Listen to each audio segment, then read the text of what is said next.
Hola a todos, mi nombre es María Teresa Ramírez y hoy día vamos a hablar sobre tumores óseos, su descripción radiográfica y conceptos básicos.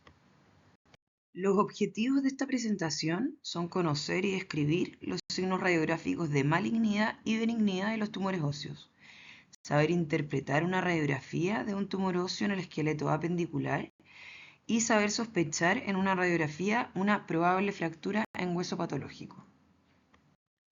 Los tumores óseos se caracterizan por la proliferación inadecuada y descontrolada de células que son funcionalmente deficientes. Se componen de un grupo heterogéneo de tumores. Tenemos primarios y secundarios. Los primarios son los sarcomas óseos, que son derivados del tejido conjuntivo, por lo tanto su hoja embrionaria de origen es el mesénquimo. Y los secundarios tienen orígenes diversos en otros órganos, a partir de radioterapia o a partir de otras enfermedades del hueso. Los tumores óseos se pueden clasificar en benignos o malignos según su madurez, diferenciación y capacidad de invasión a distancia. Los sarcomas óseos tienen su mayor incidencia en la etapa de crecimiento y su manifestación clínica principal es el dolor. Y esto es súper importante, me interesa que se lo graben. En todo paciente pediátrico que consulte por dolor en alguna extremidad de 2 semanas o más, es muy necesario hacer al menos una radiografía. La radiografía es el examen complementario más utilizado en traumatología. Nos permite tener una primera aproximación, es de bajo costo, es muy accesible y además es reproducible. Este es un ejemplo, un esquema que nos ayuda a agrupar los tumores óseos. Son dos imágenes porque la de la izquierda representa los más frecuentes en pacientes pediátricos y la de la derecha los más frecuentes en los pacientes adultos. Es importante saber que los tumores se distribuyen diferentes según la edad, que pueden estar en todo el esqueleto y en todos los segmentos del hueso. Si bien cada tumor se localiza frecuentemente en alguna parte del hueso, o sea, en la epífisis, en la metáfisis o en la diáfisis, o se ubican de manera céntrica o excéntrica en el hueso, por ejemplo, este comportamiento no es exclusivo y también puede variar. En términos generales, hay características radiológicas que hablan de un curso benigno y otras de uno más agresivo o maligno. Por ejemplo, un patrón definido, geográfico, con bordes netos, borde esclerótico, con poca destrucción cortical, que permanece dentro del hueso, o sea, intracompartimental, que no presenta reacción perióstica y que se ve un patrón homogéneo, nos habla de una lesión menos agresiva o no agresiva. Por otro lado, las lesiones que se van a ver más agresivas van a ser aquellas que presenten un patrón permeativo, con bordes difusos, no escleróticos, que pueden presentar destrucción cortical, que se puede ver que el tumor o la masa salga un poco del hueso, es decir, extracompartimental, que se vea reacción perióstica y que se vea un patrón más heterogéneo.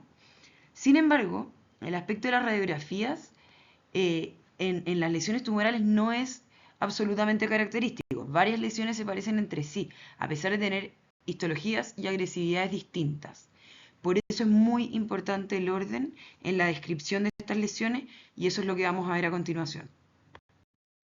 Siempre que veamos una lesión en una radiografía, que no sea una fractura, por supuesto, deberían describirse estos 9 puntos que nos pueden acercar bastante al diagnóstico. Y si no nos acercan al diagnóstico, al menos nos van a acercar al comportamiento local. Por lo tanto, nos van a dar luces de si hay que derivar a estos pacientes o tomárselo con calma. Estos 9 puntos son el hueso, la región del hueso afectada, la ubicación en el hueso, el tamaño aproximado de la lesión, el contenido, los bordes, el compromiso cortical, la reacción perióstica, si es que está presente, y la presencia o no de una masa de partes blandas. Lo primero que hay que describir es el hueso que está afectado. En este caso, a la derecha tenemos un fémur y a la izquierda tenemos un húmero. Luego, la región del hueso afectada, es decir, la epífisis, la metáfisis o la diáfisis. En el caso del húmero, la región afectada es la diáfisis y la metáfisis proximal. En el fémur está afectada la metáfisis proximal. Con respecto a la ubicación en el hueso, esta puede ser céntrica, excéntrica, cortical o yuxtacortical, que sale, que está por fuera. En el primer ejemplo se ve una lesión céntrica en la diáfisis del fémur derecho y en el segundo ejemplo se ve una lesión excéntrica a nivel del trocánter menor del fémur derecho. Con respecto al tamaño de la lesión, es importante describirlo porque nos habla del compromiso local. En este ejemplo se ve una lesión excéntrica en la metáfisis distal del fémur de aproximadamente 4 por 4 centímetros. El contenido o la matriz de la lesión son características que a veces cuesta identificar, pero se refiere a lo que compone el tumor. Lo importante es saber si estamos frente a una lesión lítica, que se va a ver radiolúcida, blástica, que se va a ver más radioopaca, o mixta, y si se ve una matriz osteoide, condroide o fibrosa. En esta diapositiva, en la imagen de la izquierda, podemos ver que tiene un contenido mixto, se ven zonas más escleróticas y otras un poco más líticas, con una matriz osteoide, es decir, que genera hueso. En cambio, en la imagen de la derecha, se ve que tiene unas zonas escleróticas, con zonas calcificadas y con una matriz condroide. Sobre los bordes, estos pueden ser más o menos definidos. A los más definidos se les llama geográficos y a los menos se les llama apolillados o permeativos. En este esquema se describe el patrón geográfico 1A, geográfico 1B y geográfico 1C, apolillado y permeativo. La primera radiografía, la de la izquierda, es un ejemplo de una lesión de la metáfisis proximal de la tibia, de bordes escleróticos con un patrón geográfico 1A. La segunda es un ejemplo de una lesión en la diáfisis de la tibia, que es más bien excéntrica, que tiene unos márgenes no escleróticos, pero con un patrón geográfico 1C. Y la tercera es una radiografía de una lesión de fémur diaficiario distal, que es céntrica, con bordes no definidos, con un patrón permeativo. El compromiso cortical es muy importante para determinar la agresividad de una lesión. En este caso, en la radiografía AP de rodilla, tenemos una lesión de fémur distal metafisiario que es excéntrica, de aproximadamente unos 5 centímetros de longitud, con un contenido mixto, con unos bordes que no se ven definidos, con un patrón apolillado y con extenso compromiso cortical. En la radiografía lateral no se alcanza a identificar el compromiso cortical, lo que sí se ve es una lesión mixta. La reacción perióstica también es una característica relevante para saber sobre la agresividad del tumor, ya que nos habla de un crecimiento rápido o un crecimiento lento. Esta puede ser sólida, unilaminar, multilaminar o en catafilo de cebolla, espiculada, en sol naciente o en triángulo de Codman. Más hacia la derecha es más agresivo. En la primera radiografía, más hacia la izquierda, se ve una reacción perióstica unilaminar, que es la misma que podemos encontrar, por ejemplo, en la consolidación normal del hueso frente a una fractura. La segunda, la que está en el medio, impresiona ser una reacción perióstica en sol naciente. Y en la tercera se ve una reacción perióstica en triángulo de Codman que está apuntada con las flechas. Esto traduce el crecimiento rápido que levanta el periósteo y provoca esta reacción discontinua. La presencia de masa de partes blandas asociada a un tumor óseo también nos habla de agresividad y se puede sospechar en la radiografía simple, como en este ejemplo en que tenemos una lesión del fémur metafisiario distal, que es excéntrica, de contenido mixto, con bordes no definidos, con amplio compromiso cortical, con reacción perióstica y con una masa de partes blandas que se puede sospechar a este nivel.